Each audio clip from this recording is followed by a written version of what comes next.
Oui, bonjour. Mon nom est Luc Séguin. Je suis le directeur principal développement stratégique chez Stantec. Je voulais juste confirmer d'abord que vous voyez bien la présentation. Donc, si vous pouvez simplement dans le chat box sur la présentation indiquer que vous voyez bien la présentation. Ben, on vous remercie d'être présent à ce webinaire et de l'intérêt que vous avez manifesté. C'est un sujet qui va devenir au cours des prochaines années vraiment un enjeu important de notre société. Donc, vous êtes plus de 200 personnes qui se sont inscrites à ce webinaire-là. Donc, ça démontre vraiment l'intérêt par rapport au sujet. Pourquoi on fait un webinaire? Ben c'est sûr qu'avec la pandémie qui fait rage, du manque de forums qui sont mis à notre disposition pour parler des sujets chauds et des grands enjeux de notre société, Stantec a décidé d'organiser plusieurs webinaires qui sont en lien avec ces enjeux-là. Et évidemment, ben avec les expertises qu'on a et les expériences qu'on a également. Donc, le premier webinaire de cette liste-là, qui va être donné par Stantec au Québec, c'est celui qui a rapport avec les changements climatiques. Pourquoi un webinaire sur les changements climatiques orienté vers les organisations municipales? Ben, simplement parce que vous êtes les gouvernements de proximité avec la population. C'est souvent vous qui êtes en première, qui êtes les premiers à mettre en action les règlements ou les applications des lois par rapport aux enlignements gouvernementaux. Évidemment, même si ce webinaire-là est orienté vers les organisations municipales, il s'adapte également pour les autres organisations. C'est d'ailleurs pourquoi on a des participants qui travaillent chez d'autres employeurs qui sont des organisations municipales. Un petit mot sur la logistique. C'est une présentation qui va durer une quarantaine de minutes. Ensuite, il va y avoir une période de questions. Par rapport aux questions, vous avez dans la boîte de webinaire, vous avez une section qui fait référence aux questions. Donc, on vous demanderait d'écrire vos questions à l'intérieur de cette boîte-là pour qu'on puisse y répondre à la toute fin. Si nous manquons de temps pour répondre à toutes ces questions-là, on va pouvoir vous répondre par la suite. Bon, sans plus tarder, je vais vous présenter notre conférencier qui est Frédéric Gauthier. Frédéric Gauthier chapeaute les activités de l'équipe changement climatique chez Stantec au Québec. Il collabore donc avec toutes nos équipes multidisciplinaires qui incluent des climatologues, des ingénieurs, des spécialistes en environnement ainsi que des urbanistes. Il compte 20 ans d'expérience en gestion de risque et en environnement. C'est un véritable passionné là, de l'environnement et de la biodiversité. Il a travaillé d'ailleurs au ministère de l'Environnement pendant 17 ans.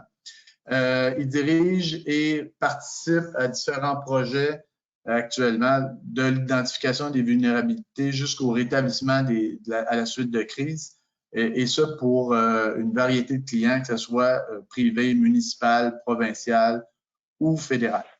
Donc, rapidement, je vous ai décrit un peu comment ça fonctionne, le pourquoi de ce webinaire-là. Je vais donc laisser la place à Frédéric pour la présentation et je vous reviens à la fin pour les questions et la période de questions.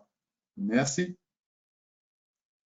Merci beaucoup, Luc. Ben, bonjour tout le monde. Merci d'être en si grand nombre. C'est très positif de voir qu'il y a beaucoup de gens qui s'intéressent à ce sujet-là. On va surtout regarder comment on fait pour s'adapter aux changements climatiques, aux conséquences des changements climatiques. On n'ira pas dans tout ce qui est émissions de GES et tout ça, mais on va regarder comment on peut rendre nos communautés plus résilientes.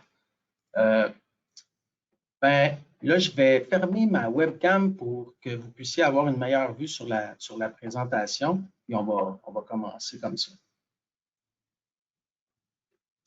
Donc, pourquoi ce webinaire? On s'est rendu compte que c'est vraiment pas évident de trouver la bonne information en changement climatique. Il y en a tout simplement trop.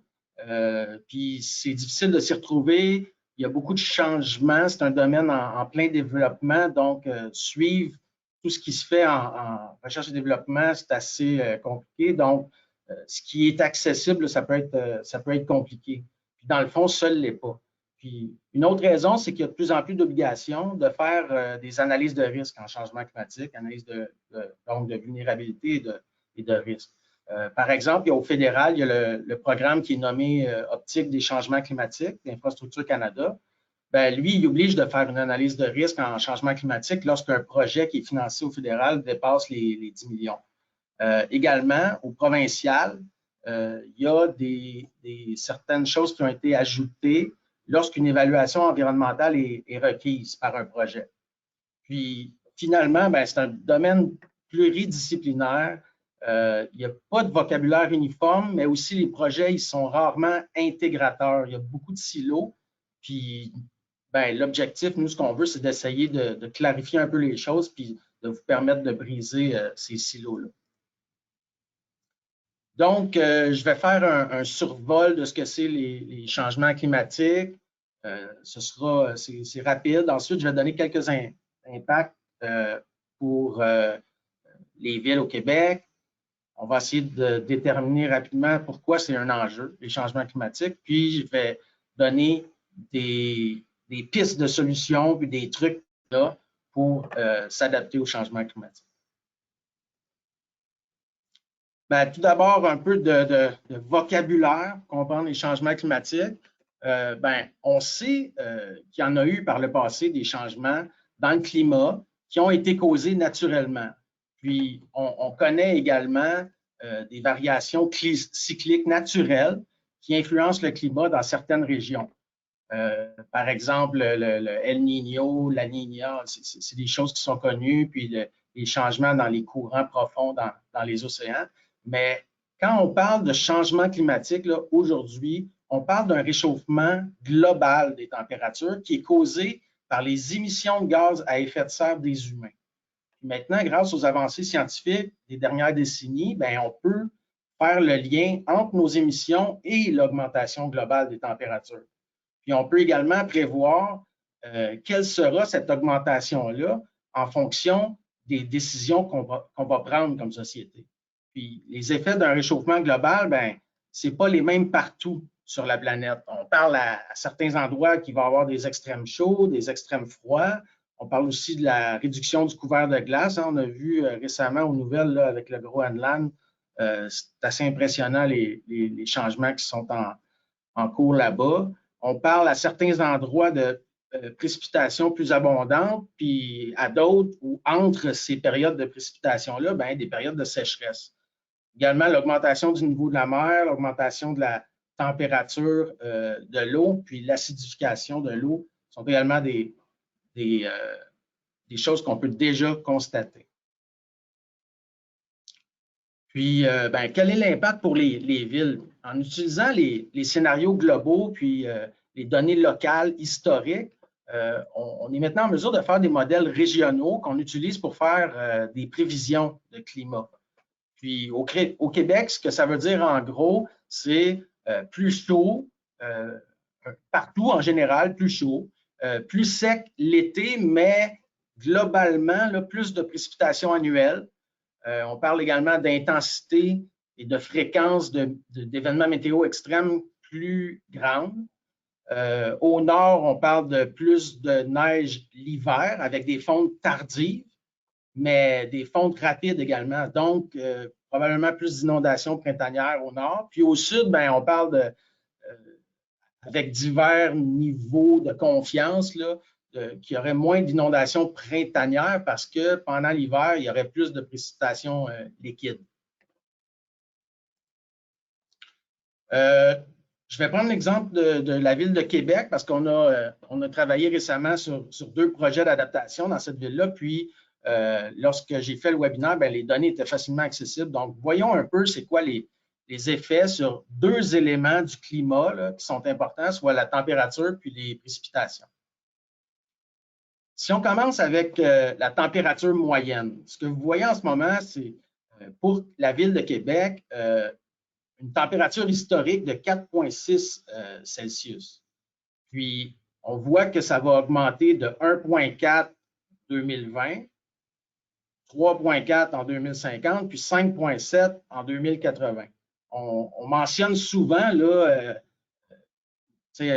aux nouvelles ou à la radio, on parle d'un réchauffement de 2 degrés Celsius pour l'ensemble de la planète pour 2100. Mais ce qu'on voit ici, c'est que dans les zones plus au nord, c'est encore plus significatif. La donnée de température maximale est également assez frappante, là. Ici, on voit le nombre de jours où on aura une température maximale de plus de 30 degrés Celsius. En historique, donc 81-2010, on parle de 4,4 jours. 2020, 11 jours, 2050, 23, puis 45 en 2080. 45 jours là, sur un été de 4 mois, là, 120 jours, ça représente quand même 1 jour sur 3. Puis je vous rappelle qu'on parle de la ville de Québec, là. Donc, c'est quand même, je le disais au départ, c'est pas mal frappant. Le positif avec ça, cette augmentation de température-là, c'est aussi que le nombre de jours où on aura une température de moins 25 degrés Celsius, passe de 8,3 et évoluera au fil des années vers aucun jour en bas de moins 25. Au niveau des précipitations, on voit aussi qu'il y a une hausse. Par exemple, les précipitations annuelles, donc le total des précipitations annuelles va augmenter d'environ 4 en 2020, 10 en 2050 et 13 en 2080. Donc, on voit une augmentation des précipitations, mais ce qui est aussi encore plus important, c'est que la distribution saisonnière change. On voit ici que l'augmentation sera principalement pendant l'hiver et le printemps. Puis, on atteint même des augmentations de 26 par rapport au climat historique pour l'hiver 2080.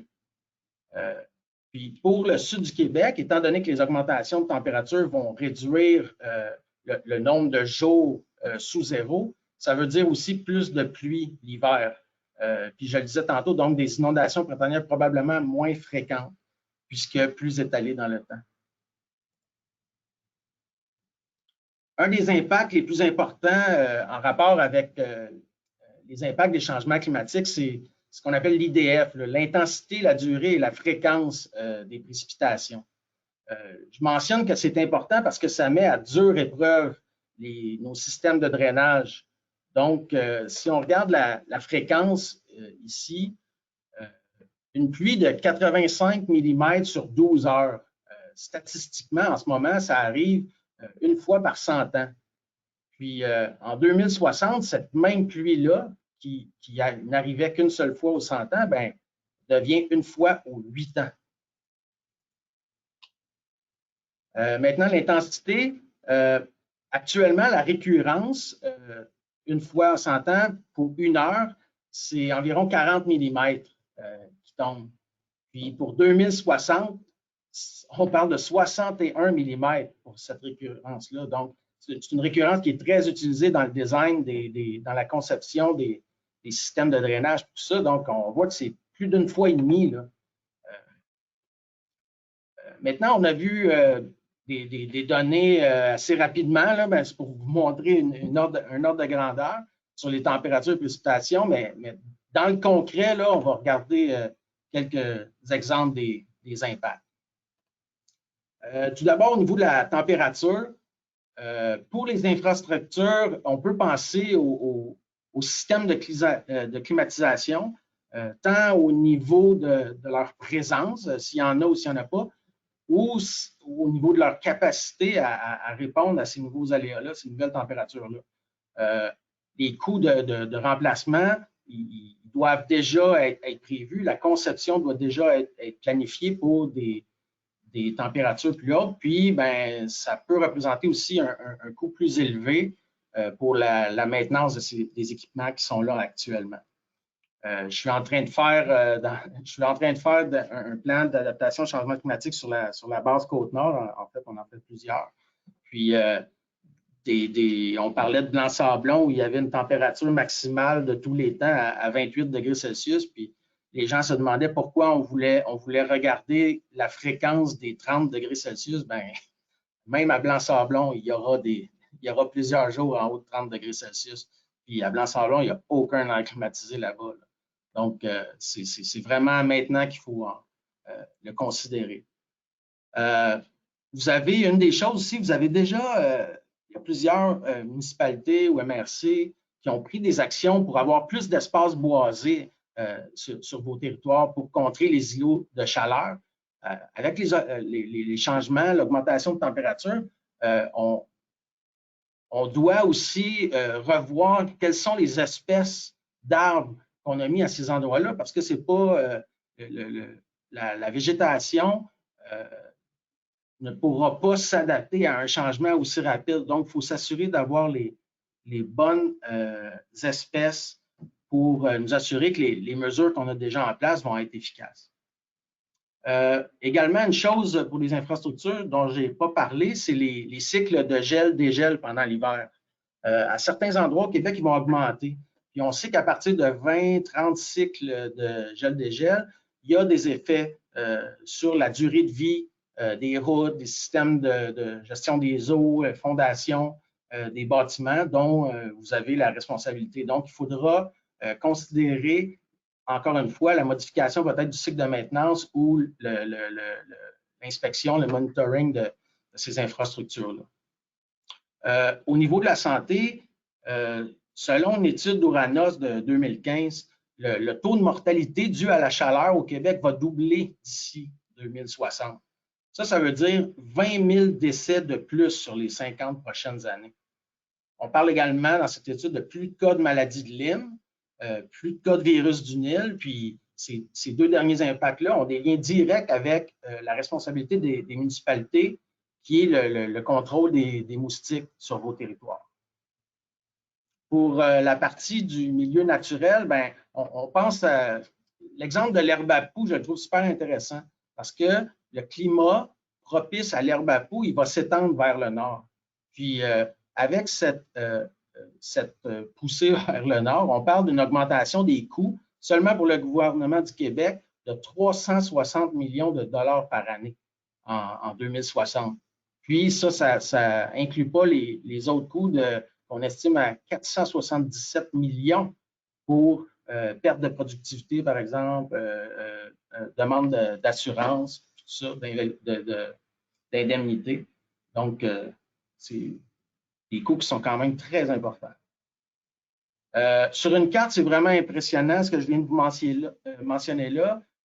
À gauche, c'est une carte de la présence du virus du Nil. En rouge clair, on parle de 2050, puis en rouge vin, c'est pour 2080. On peut voir que la progression est vraiment fulgurante pour la présence du virus du Nil occidental 2050-2080. À droite, c'est une carte qui montre les endroits en 2050 qui auront un climat qui est semblable à celui de la Montérégie aujourd'hui. Donc, ce que vous voyez en vert foncé, ce sont des zones où le modèle, les modèles en fait, montrent un niveau de confiance élevé pour la similarité entre les conditions climatiques actuelles de la Montérégie et en 2050 pour les zones plus au nord, tout ça. Donc, je vous ai mis une petite flèche, là, la petite flèche rose, c'est l'emplacement de Mont-Laurier. L'Outaouais puis une partie de l'Abitibi, là, ils auront un climat similaire à celui de la Montérégie actuellement.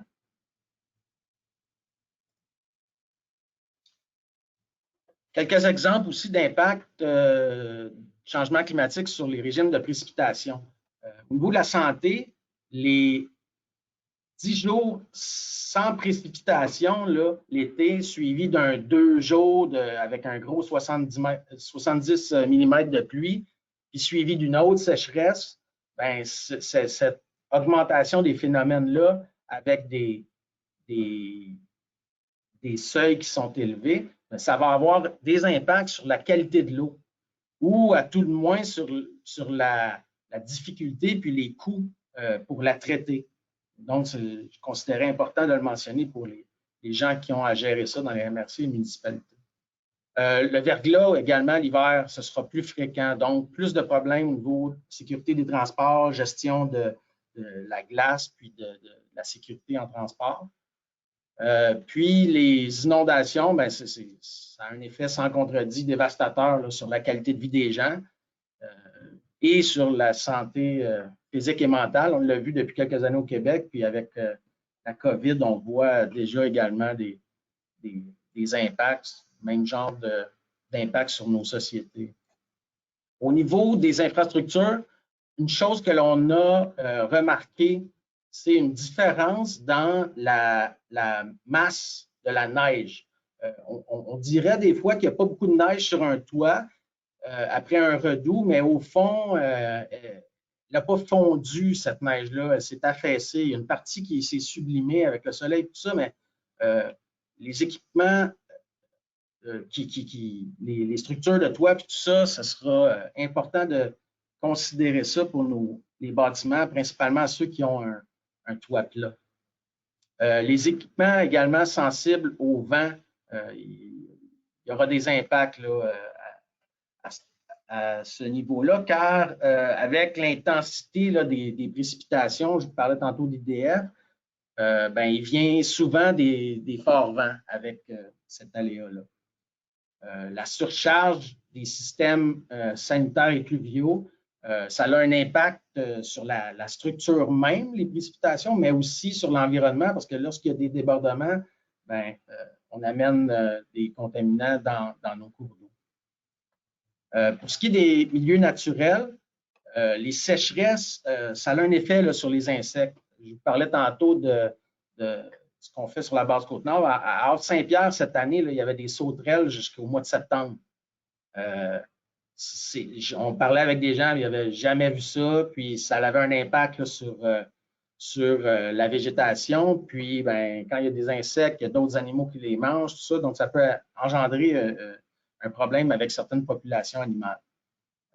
Également, l'intensité des précipitations, ça amène des problèmes d'érosion parce que le sol n'a pas le temps d'absorber cette eau-là, ça fait du ruissellement, puis les habitats, ils changent. Certaines espèces de poissons pourraient voir leur milieu de frais disparaître, par exemple. Puis certaines plantes envahissantes pourraient prendre le dessus sur des espèces locales qui ont plus de difficultés à s'adapter à ce changement-là du régime de précipitation. Puis, ben, la gestion de la végétation sur votre territoire elle sera vraiment critique pour préserver notre biodiversité de nos milieux.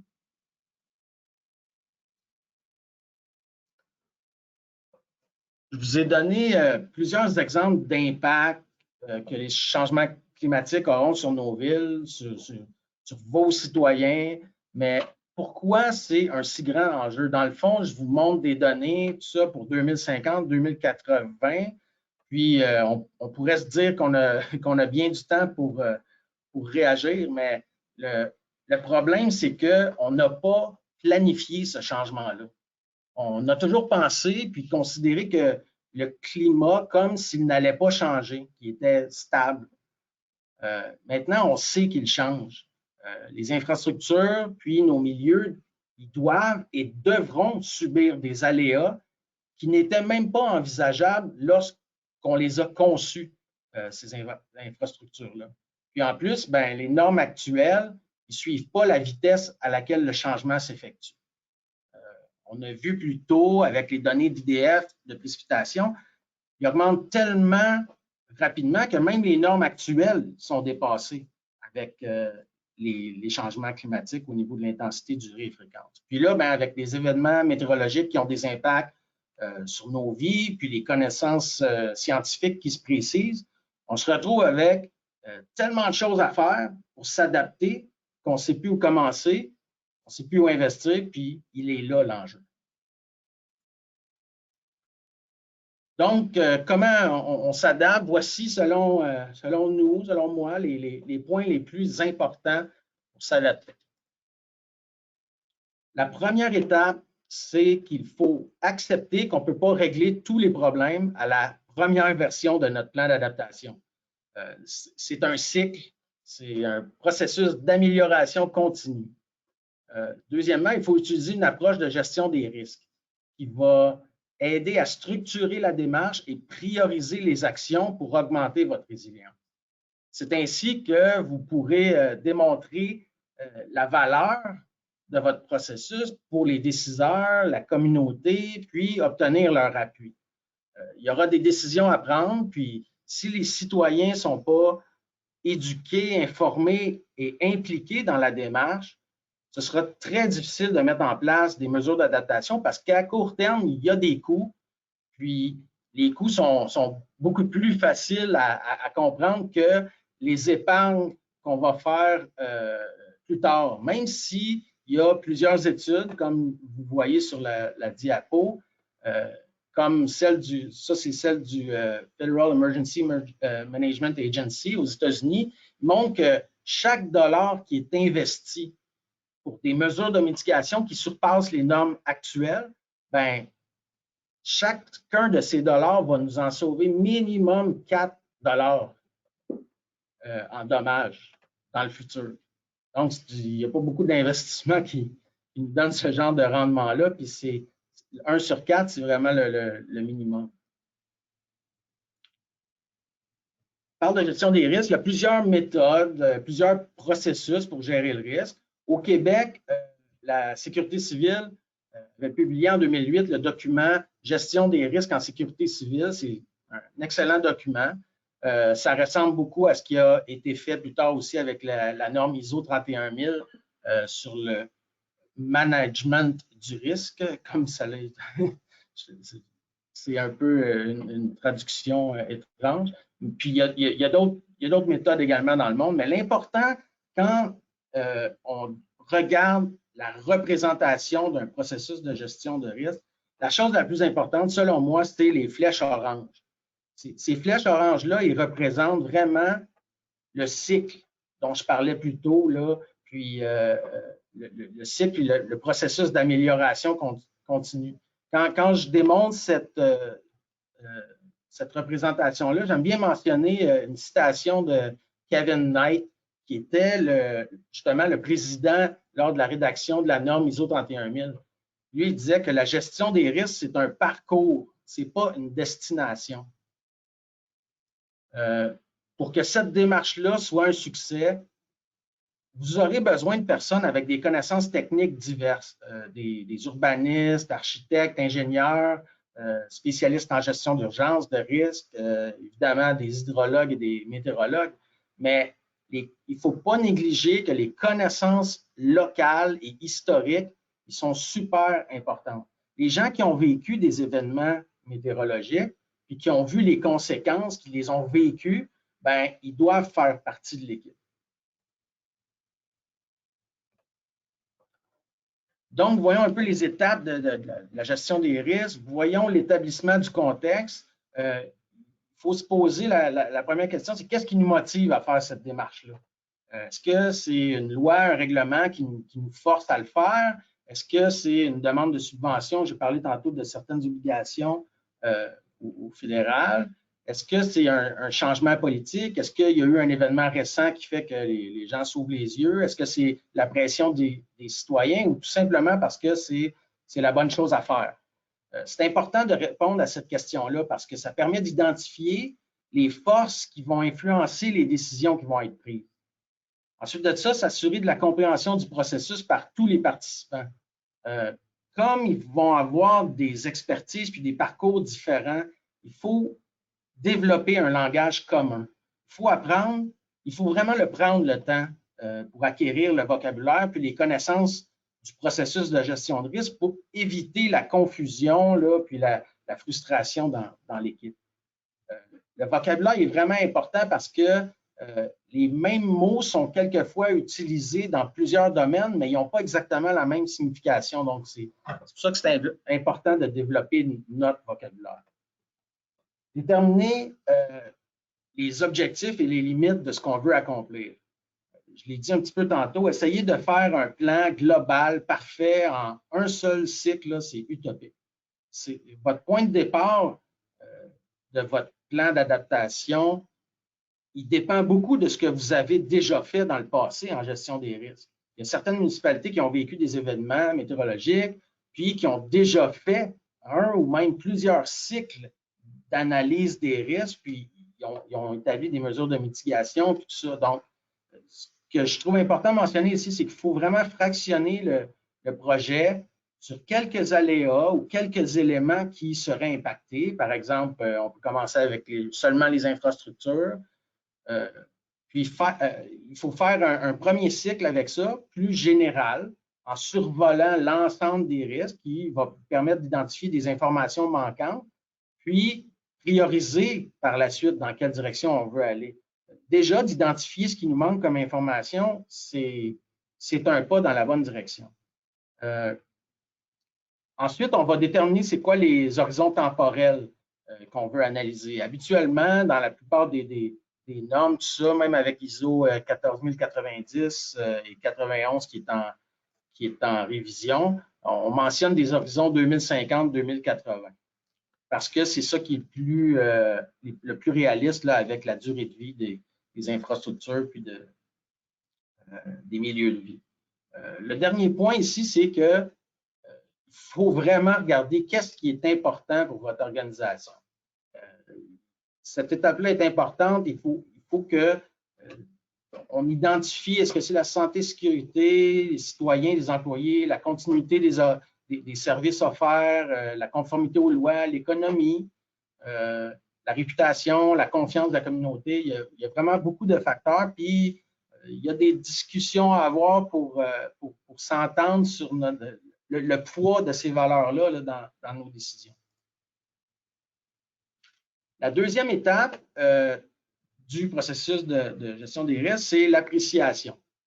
En général, le risque, là, pour simplifier, il est égal à la probabilité d'un aléa météorologique survienne, multiplié par les conséquences qui en résulteront s'il se produit cet aléa-là. Sur la matrice que vous voyez, il y a 5 niveaux de probabilité sur l'axe horizontal, puis 5 niveaux de conséquences sur l'axe vertical. Par expérience, là, le 5 par 5, je trouve que c'est le ratio idéal. Il y en a qui vont jusqu'à 7 par 7. Un chiffre impair, je considère que c'est l'idéal parce qu'on peut s'imaginer quel pourrait être un niveau moyen de conséquences, puis ben, on a de la place pour travailler vers le haut puis vers le bas avec des chiffres impairs comme ça. Ben, 5 par 5, c'est celui qu'on prend le plus souvent. Sur la matrice, vous voyez, le vert, ça représente un risque faible, l'orange modéré et le rouge critique. Des fois, quand on fait des analyses pour des infrastructures, les deux zones grises qui sont là sont importantes parce qu'on parle de stress ou de choc. Donc, ce serait un peu long à expliquer ici, là, mais c'est des choses qu'on peut ajouter quand on fait notre matrice de risque. L'équipe qui devra donc décider ce sera quoi l'échelle de conséquences en fonction des critères que vous aurez établis là, dans la première phase, la phase du contexte, en déterminant ce qui était important pour vous. L'échelle des probabilités, elle sera établie par les climatologues en fonction du travail historique que vous aurez fait préalablement. Vous devrez vous demander quels sont les événements liés à la météo qui ont déjà eu des conséquences sur votre territoire. Puis, en décrivant ces événements, puis en répondant au qui, quoi, où, quand, pourquoi, ben, vous allez donner les informations nécessaires aux climatologues qui pourront identifier c'est quoi les conditions météo qui ont causé cet événement-là. Puis, en travaillant avec eux, vous allez pouvoir établir des seuils d'aléas qui serviront à établir les probabilités, puis eux, ben, ils vont faire évoluer ça dans le temps. Donc, par exemple, on pourrait documenter que le 21 juin 2014, il y a eu une inondation qui avait causé des dégâts X sur une partie de votre territoire. Les météorologues, ils vont aller voir l'historique, puis ils vont se rendre compte, par exemple, qu'une pluie de 40 mm était tombée en 1 heure cette journée-là. Puis, ben, ce 40 mm heure-là devient un des seuils que vous voudrez analyser. Puis, à l'aide des modèles climatiques, on pourra établir des probabilités pour que cet événement-là, que vous connaissez déjà les conséquences qu'il y a eu, ben, ce sera quoi sa probabilité pour différents horizons temporels, 2020, 2050, 2080, comme je le disais tantôt.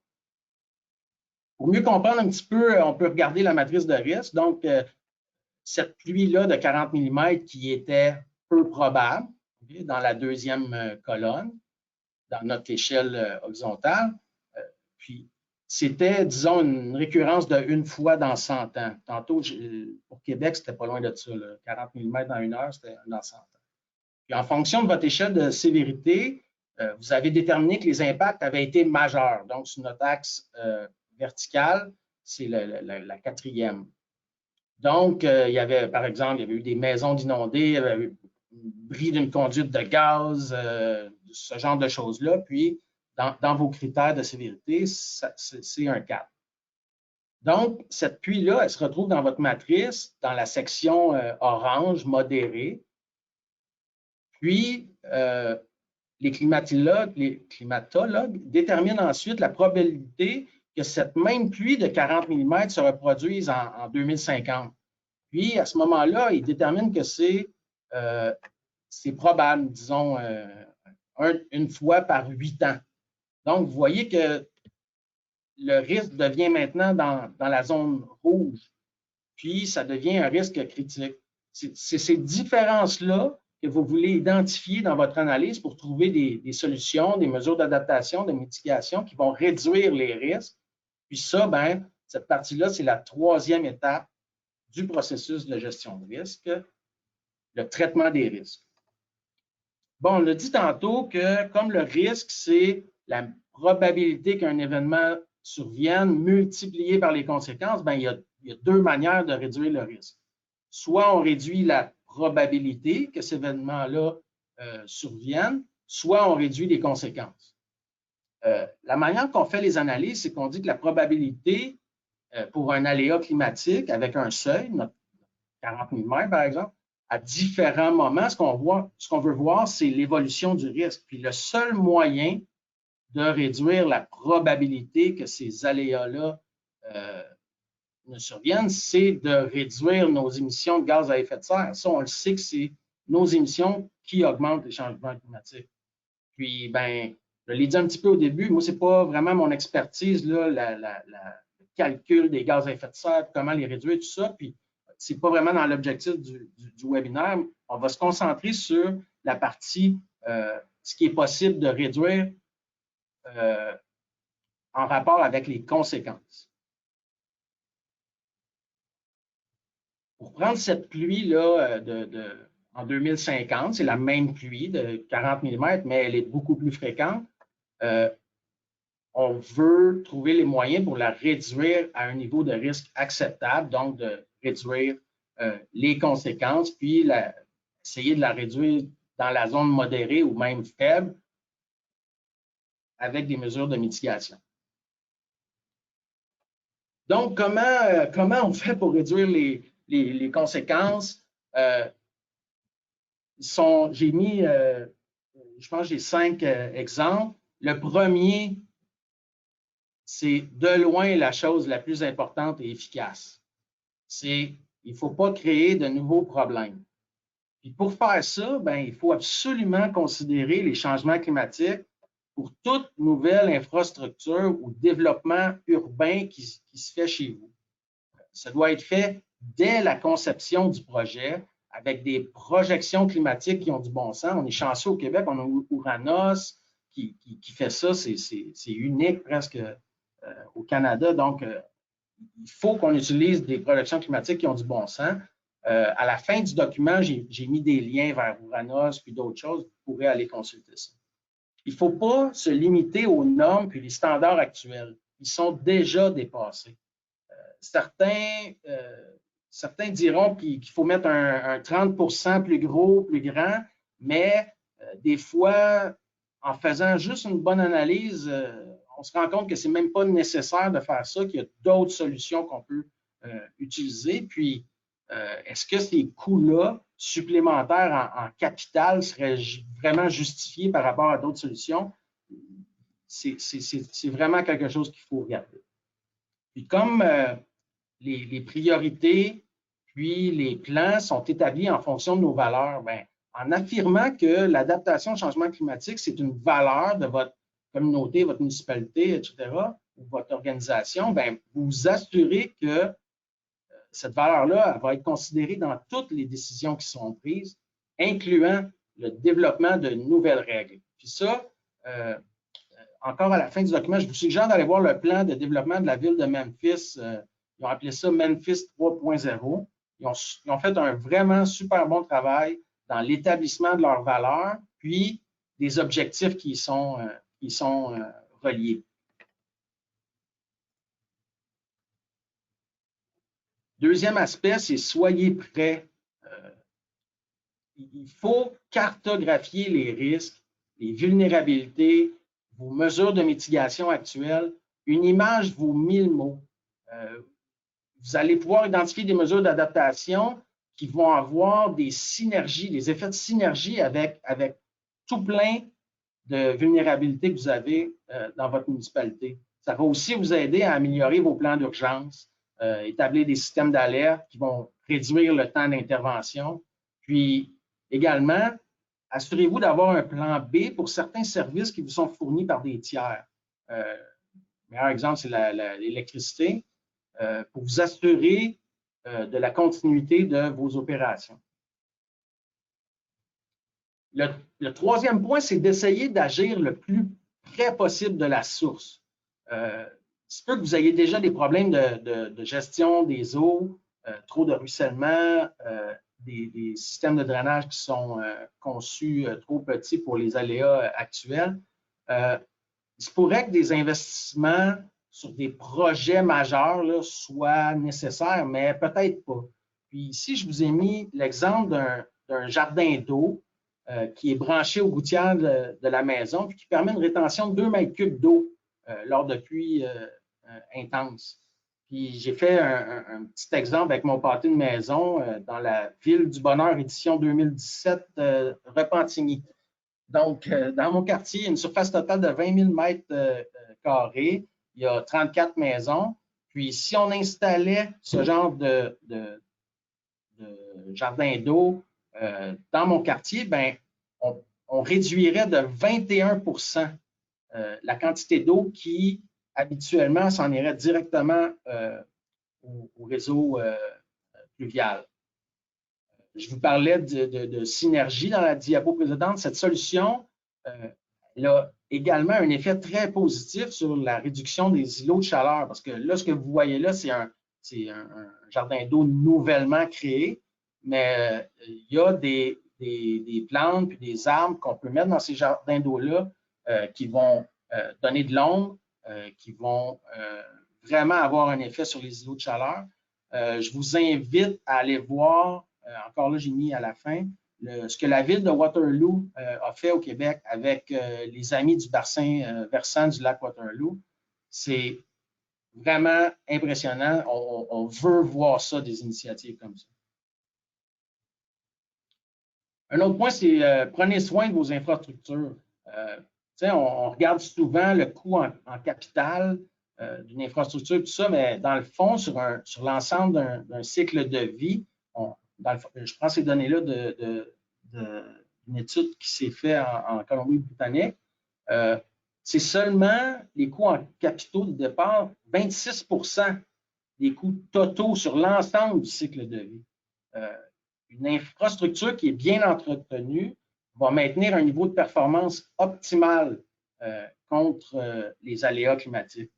Puis en plus, la planification adéquate de votre maintenance sur l'ensemble du cycle de vie, elle va vous permettre de réduire les coûts à long terme, comme on peut le voir sur l'image ici. C'est mieux sur une période de 30 ans d'avoir deux cycles de maintenance avant que l'infrastructure ne réduise sous un seuil critique, puis que là, ça nous coûte plus cher. On est mieux de faire 2 investissements de 20 000 $ que de presque repartir en eux là, après 15 ans. Les coûts seraient plus élevés à ce moment-là. Un autre point important, soyez rigoureux. Ce ne sera pas toujours possible d'avoir des solutions qui requièrent un minimum d'investissement, mais c'est possible d'évaluer les coûts-bénéfices d'investissement importants en évaluant ce qui s'est passé ailleurs, puis en regardant ce qui s'est passé ailleurs. Puis ce genre d'analyse-là peut permettre également la réduction des primes d'assurance, puis en tout cas permettre d'avoir une vraiment bonne discussion avec les assureurs. Ici, on voit l'exemple de Toronto en 2005. Un ponceau qui était en dessous là, le coût des dommages qui a été causé par l'événement, la pluie intense, se sont chiffrés à 647 millions de $. Puis de remplacer le ponceau de façon planifiée, de façon proactive, ben, c'était 4 millions. Donc, on voit le genre de bénéfice que d'identifier les risques les plus élevés. Donc, ce sont les 5 conseils pour vous aider dans la réduction des conséquences. Puis, inévitablement, vous devez revenir dans votre cycle de gestion des risques en évaluant vos succès, ce que vous pouvez améliorer. Puis, n'oubliez surtout pas que c'est un parcours, pas une destination.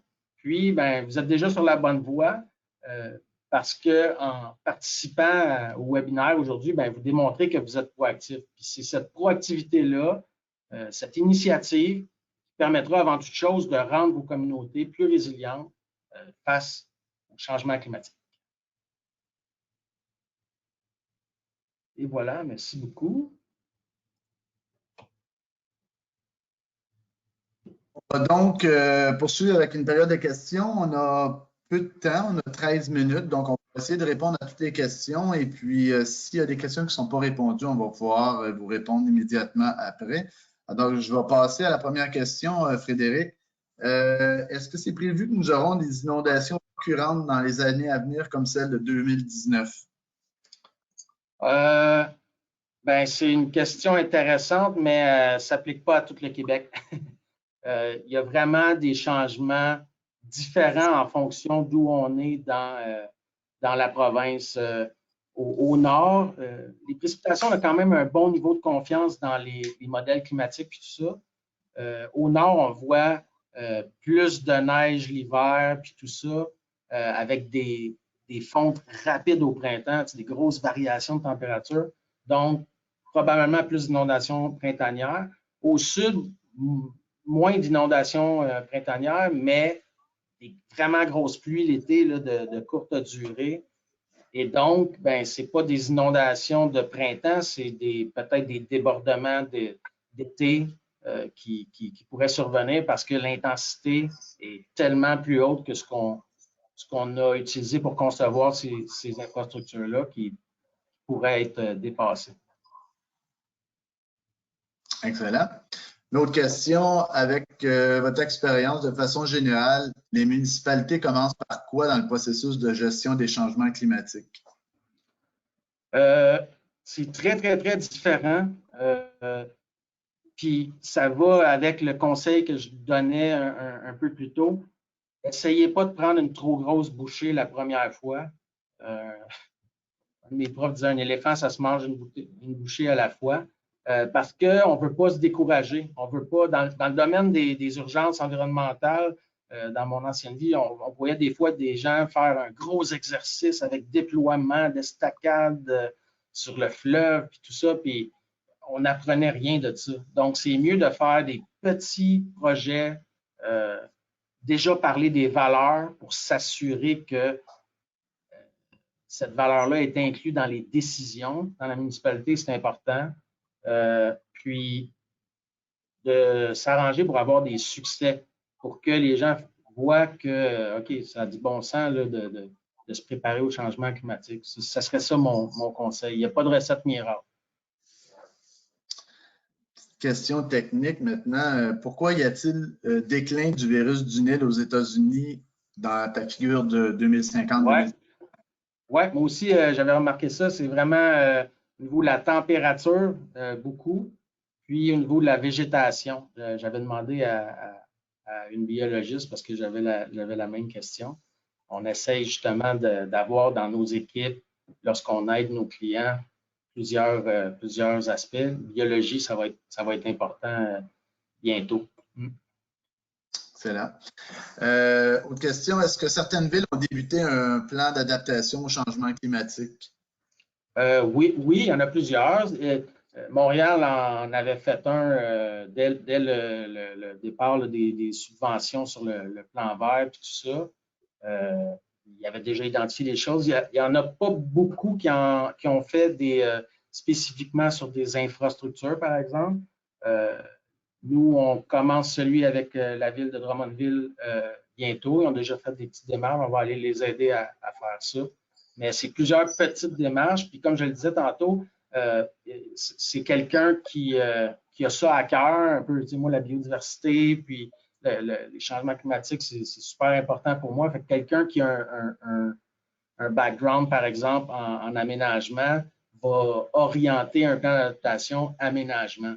Moi, ce que je dis ici, c'est arrangeons-nous pour travailler ça en équipe puis avoir une bonne gestion de risque qui va être la colle entre ces différentes connaissances-là. Puis amenons les citoyens, ils en ont des idées, puis tout ça, puis ils vont vous aider à bonifier ce travail-là, puis à le vendre aussi là, aux autres citoyens, puis aux décideurs. Excellent. Autre question, nous avons des promoteurs immobiliers qui veulent développer un nouveau projet. Quelle serait la première chose à faire pour les sensibiliser et qu'ils considèrent les éventuels effets des changements climatiques? Bien, ça, c'est. Vous avez le pouvoir de faire des règlements, de faire des guides. Il faut absolument. Tu sais, au Québec, déjà, on considère déjà dans la conception des augmentations face au changement climatique. J'ai entendu différents chiffres, mais des fois, c'est 18% d'augmentation d'over-design, justement, pour considérer le changement climatique. Vous l'avez vu avec les précipitations, 18%, c'est pas assez. On est chanceux, on a Uranus, ils publient plein de données. Utilisons ça, puis obligeons les gens qui vont nous léguer, ils vont le construire, tout ça, mais c'est vous qui allez le gérer, ce nouveau quartier-là. Donc, on peut s'organiser. Il y a des choses vraiment pas chères comme les jardins d'eau. Ce qu'ils ont fait Waterloo, il y avait déjà un problème, mais au lieu de tout défaire en bon français, un main, puis refaire ça à quelques millions, ben, de donner, de payer une partie de ces jardins d'eau-là, puis c'est tellement mieux pour les îlots de chaleur, pour la gestion de l'eau. Les barils de 45 gallons là, sur les gouttières, ça fait la job. 45 gallons par maison. Calculer que ça s'additionne tout avant d'aller à la rivière, ben, c'est des petites choses qui, quand ils s'additionnent, ont vraiment c'est des belles réussites. Ouais. Excellent. Autre question, vous avez parlé de probabilité des effets des changements climatiques. Comment détermine-t-on la sévérité des événements? Tu as parlé de mineurs ou catastrophes. Bien, ça, c'est à partir des critères que vous allez établir ensemble. Il y a plusieurs procédés. Il y avait le CVIP d'Ingénieurs Canada pour les infrastructures. Tu vois, là, ceux pour lesquels je travaille en ce moment, les critères de sévérité, on les fait en fonction de l'intégrité structurale. On les fait en fonction de est-ce que l'infrastructure ou le service pourra continuer?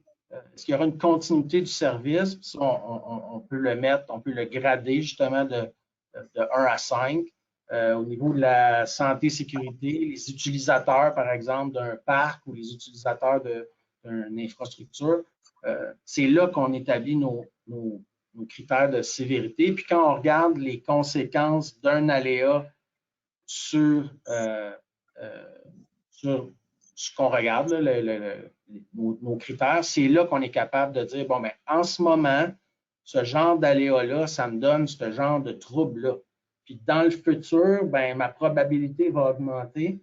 Puis c'est là qu'on identifie la différence entre le risque actuel puis les risques dans les différents horizons temporels. Puis en même temps, bien, ça nous aide à prioriser ce qu'on doit faire en premier pour avoir des... On est capable d'identifier les choses assez faciles à faire, qui ne coûtent pas trop cher, puis qui ont déjà un bénéfice à court terme. Ça peut nous laisser un petit peu plus de temps pour organiser les choses qui ont plus de coûts, par exemple, ou qui impliquent plusieurs intervenants, puis on va avoir besoin de coordonner ce travail. Super. Bon, ben merci Frédéric. Écoute, ça va terminer la période de questions. Il y en a quelques-unes encore qu'on va tenter de vous répondre rapidement. Mot de la fin, écoutez, on vous remercie beaucoup d'avoir participé à ce webinaire-là. C'est certain que ça a été probablement plus animé en présentiel, mais on croit quand même que la formule du webinaire permet de partager un peu nos connaissances, de vous sensibiliser à ce qui se passe dans ce domaine-là, d'identifier comment vous pouvez agir dans vos organisations. Donc, j'espère que vous avez apprécié la présentation de Frédéric et qui a justement vous a aidé à parcourir ces différents points-là. Comme je vous disais, si on n'a pas réussi à répondre à toutes les questions, là, on va vous répondre directement après la présentation. Par contre, si vous avez d'autres questions qui vous viennent en tête suite à cette présentation-là, n'hésitez pas à communiquer avec nous via nos coordonnées dans la présentation. Plusieurs personnes nous ont posé la question à savoir si on aurait accès en fait à cette présentation-là. La réponse est oui. On va vous envoyer par courriel d'ici demain la présentation ainsi que d'autres informations qui sont utiles pour couvrir un peu le sujet. Donc, ça va vous être envoyé, comme je dis, là, par courriel. Sur demande également, si vous avez besoin d'un certificat de formation, on peut vous en envoyer un. Encore là, faites la demande par courriel et on va s'occuper de vous envoyer ça directement. Donc, encore une fois, merci. Vous pouvez nous suivre sur notre page LinkedIn Stantec au Québec. Je fais la distinction Stantec au Québec parce qu'il y a une page LinkedIn Stantec, mais vous avez aussi Stantec au Québec, ainsi que sur notre site web là, pour toute l'information de Frédéric, d'autres informations par rapport au changement climatique et évidemment d'autres informations sur Stantec au complet. Et vous pouvez également voir les prochains webinaires qui vont être à l'affiche par Stantec. Alors, une fois encore, merci beaucoup et à la prochaine.